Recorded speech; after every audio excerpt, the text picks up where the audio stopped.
आता एक महत्त्वाची बातमी, गौतमी पाटीलच्या कारचा अपघातापूर्वीचा सीसीटीव्ही व्हिडिओ आता समोर आलाय।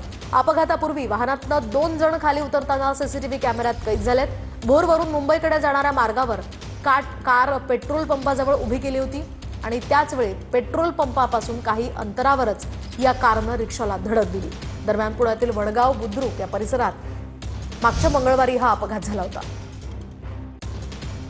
दरम्यान आपण पाहू शकतोय या व्हिडिओमध्ये 2 जण या कारमधून खाली उतरताना पाहायला मिळतात आणि त्यानंतर ही कार निघून गेलेली आहे। पेट्रोल पंपाजवळ हे 2 माणसं या कारमधून खाली उतरलेले आहेत आणि त्यानंतर या पेट्रोल पंपाच्या अगदी काही अंतरावरच या कारनं रिक्षाला धडक दिली होती आणि या धडकेत तो रिक्षाचालक जखमी झाला होता। दरम्यान या अपघाताच्या आधीचं हे सीसीटीव्ही फुटेज आता समोर आलेलं आहे। या कारमधनं 2 व्यक्ती खाली उतरल्याचं या व्हिडिओतनं दिसतंय। दरम्यान या सीसीटीव्ही फुटेजची मागणी खरं तर या अपघातामध्ये जखमी झालेल्या व्यक्तीच्या कुटुंबियांनी केली होती आणि त्यानंतर आता हे सीसीटीव्ही व्हिडिओ काही समोर येत आहेत।